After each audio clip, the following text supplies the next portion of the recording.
জানো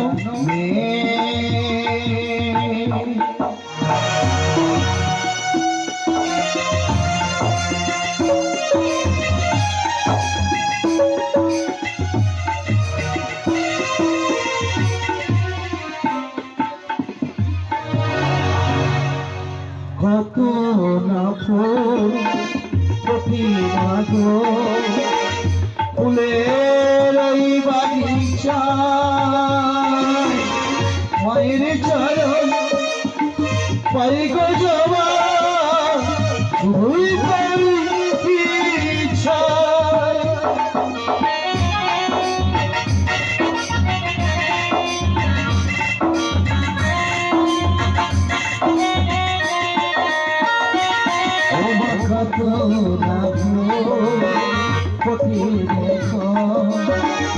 ফুলের ওই বাগিচা পায়ের চরণ পাই গো জবা তুই মায়ের ইচ্ছা ও মাতাই জাগে সব জবাবতী আমার তাই জাগে সব জবাবতী হারানি কাঁদব না হারানি কাঁদব না ও মা হারানি কাঁদব না ও মা আরে জনমে জবা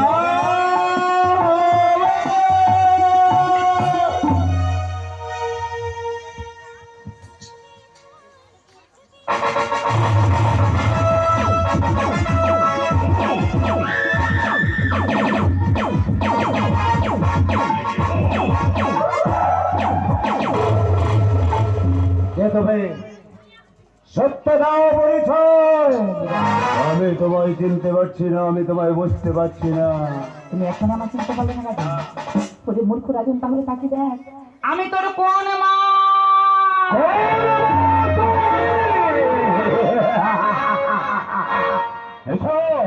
আমি দেখতে চাই কোন মা আমি ভৈরবী ভবনা ধুমাবতী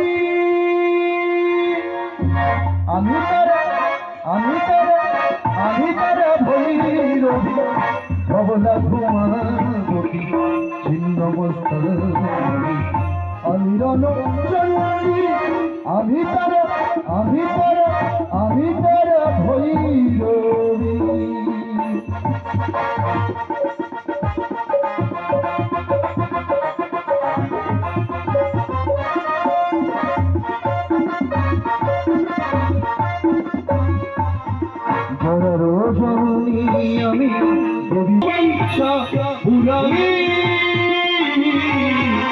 আমি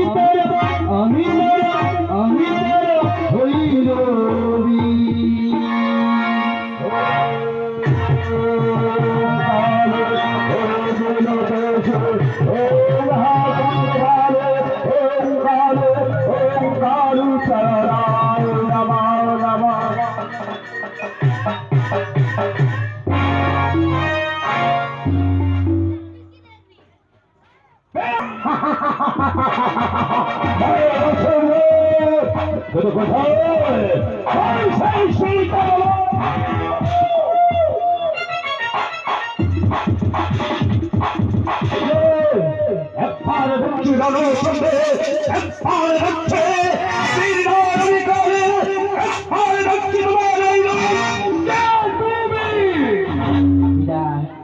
আমি হলাম দেবীদার সাথে দুর্গা আমি হলাম ছিন্ন মস্তা কালী আর তোমার দেওয়া নামে পরিচিত হলাম আজ আমি পচা বড়ি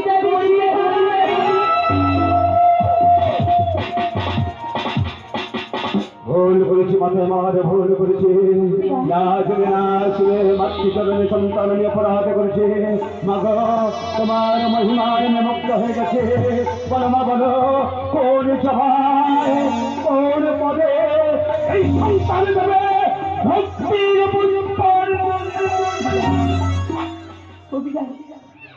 আমি তো চেয়েছিলাম তোর মধ্যে শুনে তোর মামা বলে শুনতে চেয়েছিলাম তোর একটি পূজা আমি কেন করলি বাবা? কেন করলি? তুই মায়ের সঙ্গে চলে কেন করছিলি তুই রসিকতা?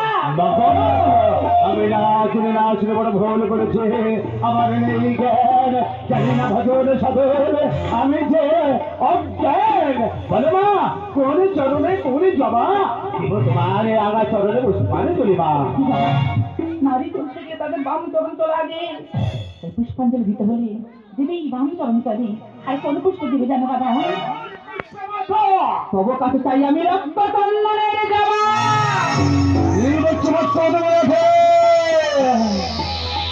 রক্ত চন্দনের জবা, শ্বেত জবা ফুটে উঠেছে। কোথায় বাবা রক্ত জবা?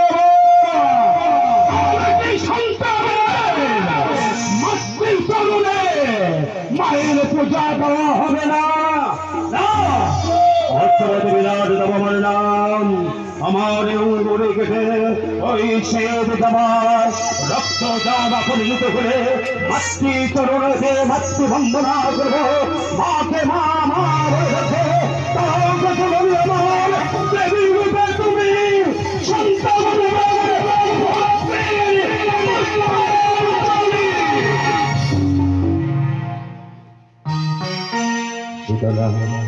আমি যদি ভুল করে থাকি তাহলে তুমি আমায় ক্ষমা করে দিও। মাতৃ আসনে আমি তোমায় দেবো না, আমার সঙ্গে এই রে শীতলা তোর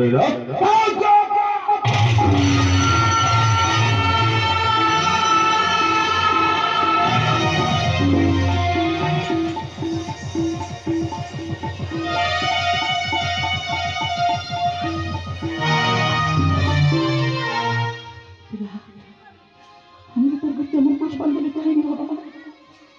চেয়েছিলাম সে ব্যক্তি জবাই পুষ্প, পুষ্পের বিনিময় তুই করলি আমার পায়ে খড়কা রাখা।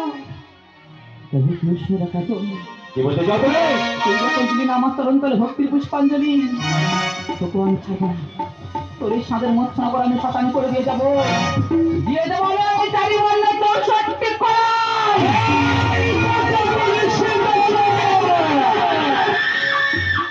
পারবি না। এই ভক্তমতে বিরাট মতো ভক্ত, এই ভক্ত কোন প্রজাবিন্দু কোন ক্ষতি করতে তবে তুই এখন আমার উঠতে পারিস রাজন। যখন পাবো না তোর হস্তে ভক্তির পুষ্পাঞ্জলি, প্রতিজ্ঞা করলাম, কথা দিলাম, তোর হস্তে নেব আমি ভক্তির অঞ্জলি। কারণ আমি যে ব্রহ্মার মন্দিরী এক যাকে খাবো আমি তো সাত পারা গাও। এই শীতল শীতল তাও বলবি না। এই ভক্তমতে বিরাট মতো ভক্ত, এই ভক্তমতে বিরাট মতো আগে তোকে সন্ধান করতে হবে। তাহলে শোন রাজন শোন, ব্রাহ্মণ পাড়া ব্রাহ্মণ খাবো, বস্তা পাড়া বস্তা খাবো, চোর পাড়া চোর খাবো, রাজ্য পাড়া রাজ্য খাবো, মুসলিম পাড়া মুসলিম খাবো। তাকে দেখো রাজেশের সঙ্গে বসবাস করতে নুনে যাচ্ছি, ওই নুনে যাচ্ছি আমি রেহাই দেবো না। ওদের মাথা আমি চিনিয়ে খাবো। এই শীতল তাও তুই বলবি না। যত লবণের আগে আমি তোর গালে দিয়ে দেবো। লবণ যে সে লবণ না, লবণের কথা বলছো? তাকে দেখ তো রাজ্যে বাস করছে নুনে জাতি।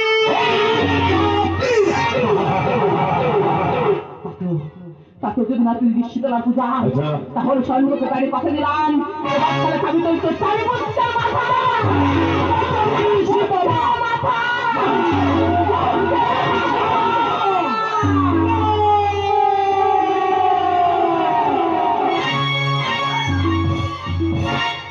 শঙ্কর শর্মা তুমি থাকবো কেন নিদারুণ অভিশাপ আমায় দিয়ে গেল।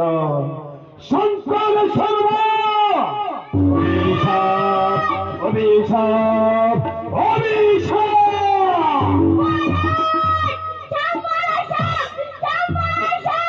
শঙ্কর শর্মা অভিশাপ অভিশাপ অভিশাপ অভিশাপ।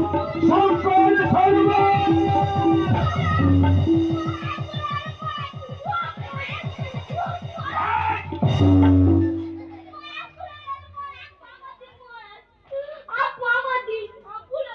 অপলব্ধ যাবে না, শোনেন কেন কথা বলো মুখের উপরে? আমি কি বলছি শোনো, আমি যখন নিশীতে ছিলাম, ঘুমাচ্ছিলাম, কোথা হতে এক শীতলা এসছে আমার কাছে। আমাকে বলছে কি জানো? শঙ্কর শর্মা একটা মানুষ বদ্ধ আমায় বলছে, "এই বিনোদ, আমাকে বলছো হ্যাঁ এই ভক্ত না করে করে শীতলার পূজা?" আমি বললাম, "আয়, করবো না তোর পূজা, হবে শুধু হলো পার্বতীর পূজা।" আমার কি বলেছি জানো? দিয়ে গেছে নিদান অভিশাপ। আমি যদি না করে বোঝা তাহলে খাবো আমার চাল মুক্তের মাথা। এই কথা আমি তোমায় বলছিলাম, তুমি হচ্ছে সাপ অপরাধ খবর। তোমায় দিয়ে কিছু হবে না, তুমি একটি কাজ করো। কি কাজ তোমার জানো? মৎস্যপতি না করে ধ্যান ঘোষণা করে দেবে। কি ঘোষণা করবে? মৎস্য না করে হবে হলো পার্বতীর পুজো, নারী হবে শিব শিব বছরে বসন্ত শীতলার পুজো। এটাই হলো মৎস্যপতি বিরাটের রাজ।